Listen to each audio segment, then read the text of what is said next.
Malaria remains one of the world's most devastating infectious diseases, claiming hundreds of thousands of lives annually and casting a shadow over global health progress. Caused by parasitic protozoa of the Plasmodium genus and transmitted through infected Anopheles mosquitoes, malaria has plagued humanity for millennia. Yet despite remarkable scientific advances over the past 2 decades, the disease continues to exact a terrible toll, particularly on children under 5 and pregnant women in sub-Saharan Africa. The tragedy of malaria is intensified by a crisis developing in the shadows: anti-malarial drug resistance. The very medications that once promised to defeat this ancient scourge are becoming obsolete. Chloroquine, which saved millions of lives, is now largely ineffective. Sulfadoxine pyrimethamine has been compromised by resistance. And now, most alarmingly, resistance to artemisinin, the cornerstone of modern malaria treatment, is emerging and spreading across critical regions. This seminar examines an urgent response to this crisis: the development and emergence of new anti-malarial drugs. These novel therapeutic agents represent hope in a battle where hope is increasingly difficult to find.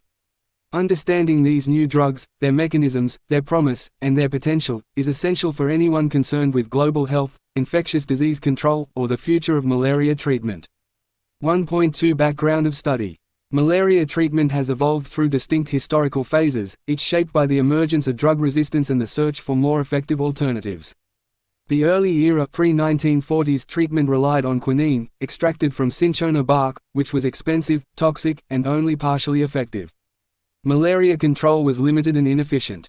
The chloroquine era 1945–1990s. The synthesis of chloroquine revolutionized malaria treatment. It was cheap, effective, and could be manufactured synthetically. For decades, chloroquine was the gold standard, saving millions of lives and transforming malaria from a death sentence into a manageable disease. But success bred complacency. The widespread use of chloroquine created selective pressure on parasites, and by the 1960s, Plasmodium falciparum resistance to chloroquine emerged in Southeast Asia and South America. By the 1990s, chloroquine resistance had spread across Africa, rendering the drug obsolete in most endemic regions. The combination therapy era 1990s present. As chloroquine failed, researchers turned to artemisinin, a compound derived from the Chinese plant Artemisia annua, which had been used in traditional medicine for centuries. Clinical trials demonstrated its remarkable efficacy. It could rapidly kill parasites and reduce fever. In 2001, the WHO recommended artemisinin-based combination therapies (ACTs) which pair artemisinin with partner drugs like lumefantrine or amodiaquine. ACTs became the first-line treatment globally and were heralded as a breakthrough. Between 2000 and 2019, this shift contributed to a dramatic 50% reduction in malaria mortality. But history is repeating itself. By the early 2010s, artemisinin resistance was confirmed in Southeast Asia, particularly in Cambodia, Thailand, and Myanmar. Patients treated with ACTs showed delayed parasite clearance. The parasites took longer to die. If this resistance spreads to high-burden African regions, the consequences would be catastrophic. Current context: today, we stand at a critical juncture. The arsenal of proven, affordable anti-malarial drugs is shrinking. Resistance is spreading. Progress against malaria has stalled. This reality has driven intense research into new anti-malarials with novel mechanisms of action, drugs that can overcome resistance, improve treatment outcomes, and provide options when current therapies fail. 1.3 Statement of problem. The world faces a converging crisis in malaria control. The burden: in 2024, there were approximately 282 million malaria cases globally, with 610,000 deaths. Children under 5 account for about 75% of these deaths, primarily in sub-Saharan Africa. Nigeria alone bears nearly 1/3 of global malaria deaths. Beyond mortality, malaria causes severe morbidity, economic loss, and developmental impairment, particularly in the poorest regions of the world. The resistance crisis: drug resistance to anti-malarials has become systematic and widespread. Chloroquine resistance is now endemic across Africa and Asia. Sulfadoxine pyrimethamine resistance compromises its utility. Most critically, artemisinin partial resistance has been confirmed in Eritrea, Rwanda, Uganda, and Tanzania, with suspected resistance in Ethiopia and Sudan. If artemisinin resistance reaches West and Central Africa, home to 90% of global malaria cases, it could reverse decades of progress and lead to hundreds of thousands of additional deaths. The treatment gap: current anti-malarial options are limited and increasingly unreliable. When resistance develops to one drug class, alternatives are few. The pipeline of new antimalarials has historically been inadequate, with limited investment in drug development for a disease that primarily affects the world's poorest populations. The urgency: progress against malaria is stalling. Incidence has declined only 4% and mortality 15% since 2015, far short of global targets. Several countries experienced sudden malaria surges in 2024-2025, demonstrating how fragile control efforts have become. Without new treatment options, we risk returning to an era of untreatable malaria. The central question: how can new anti-malarial drugs with novel mechanisms of action overcome resistance, provide effective treatment options, and contribute to renewed progress in global malaria control? 1.4 Aim and Objectives. Aim: this seminar aims to examine the development, mechanisms, clinical efficacy, and significance of new anti-malarial drugs in the context of rising drug resistance and stalled progress against malaria. Objectives: to understand the evolution of anti-malarial drugs and the emergence of drug resistance as a critical threat. To examine why current anti-malarial drugs, artemisinin-based combinations, are becoming inadequate. To explore novel anti-malarial drugs, their mechanisms of action, chemical properties, and how they differ from existing treatments. To evaluate the clinical efficacy and safety profile of new anti-malarials based on trial data. To assess the potential impact of new anti-malarials on global malaria control and their role in overcoming drug resistance. 1.5 Significance of the study. This seminar is significant for several reasons. Clinical significance: new antimalarials represent a critical resource for treating malaria in an era of escalating drug resistance. Understanding these drugs is essential for healthcare providers, researchers, and policymakers involved in malaria treatment and control.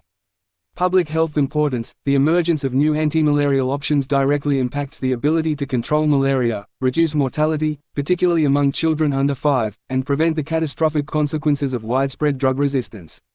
Every new effective drug potentially saves thousands of lives. Research and development: examining new antimalarials contributes to understanding drug development processes, mechanisms of antimalarial action, and strategies for overcoming parasitic resistance. This knowledge informs future drug discovery efforts. Educational value: for students and professionals in medicine, pharmacology, public health, and related fields, understanding new antimalarials provides essential knowledge about current advances in infectious disease treatment and the challenges of drug resistance. Global health relevance: malaria disproportionately affects the world's poorest populations. New, effective antimalarials represent hope for health equity and contribute to achieving global health targets, including the Sustainable Development Goals. 1.6 Scope and limitations. Scope: this seminar focuses on new antimalarial drugs developed or in advanced clinical trials as of 2024-2025. It examines the mechanisms of action of novel antimalarials, clinical trial data demonstrating efficacy and safety, the role of new antimalarials in overcoming drug resistance, current and potential applications in malaria endemic regions. The seminar concentrates on chemical and therapeutic aspects of new antimalarials relevant to treatment outcomes and resistance management. Limitations. Temporal scope: the seminar does not provide a comprehensive historical review of all antimalarials ever developed, it focuses on recent developments and near future candidates. Geographical focus: while acknowledging global context, emphasis is placed on sub-Saharan Africa, the region bearing the highest malaria burden. Economic and policy aspects: detailed discussion of drug pricing, patent issues, manufacturing capacity, regulatory approval processes, and healthcare policy implementation is beyond the scope of this seminar, though their importance is acknowledged. Epidemiological trends: the seminar does not provide detailed epidemiological modeling or predictions of malaria incidence mortality under various drug availability scenarios.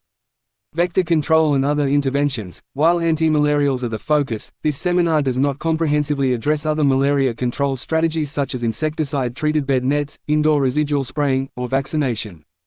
1.7 Definition of terms. Antimalarial drugs: chemical compounds used to prevent or treat malaria infection. They work through various mechanisms, including inhibiting parasite metabolism, disrupting DNA synthesis, or interfering with parasite protein production. Artemisinin, a sesquiterpene lactone compound derived from the plant Artemisia annua, known for its rapid parasiticidal activity against malaria parasites. It forms the basis of artemisinin-based combination therapies (ACTs). Artemisinin-based combination therapy (ACT), a treatment regimen combining artemisinin or its derivative with a partner drug to maximize efficacy and reduce the risk of resistance development. Currently the WHO recommended first-line treatment for uncomplicated malaria. Drug resistance, the ability of a parasite population to survive exposure to anti-malarial drugs that would normally kill or inhibit the parasite. Resistance emerges through genetic mutations selected by drug exposure. Plasmodium, a genus of parasitic protozoa that cause malaria in humans. 5 species cause human malaria: P. falciparum, most lethal; P. vivax, P. ovale, P. malariae, and P. knowlesi. Novel antimalarials, new antimalarial drugs with mechanisms of action distinct from existing treatments, developed to overcome resistance and improve treatment outcomes. Parasitemia, the presence of parasites in the bloodstream, can be assessed by counting parasites per microliter of blood. Parasite clearance, the elimination of parasites from the host's bloodstream following drug treatment, typically measured in hours or days. Delayed parasite clearance, a marker of artemisinin resistance, where parasites persist in the bloodstream longer than expected after artemisinin treatment, typically defined as parasitemia detectable greater than 72 hours post-treatment. First-line treatment, the recommended initial treatment approach for a disease. Currently, ACTs are the first-line treatment for uncomplicated malaria. Efficacy, the effectiveness of a drug in treating disease under ideal, controlled conditions as measured in clinical trials. Safety profile, the range and frequency of adverse effects or side effects associated with a drug, determined through clinical trials and post-marketing surveillance. Kindly subscribe and follow this page. If you are ready to know about the newly malaria drugs, I promise you won't regret it.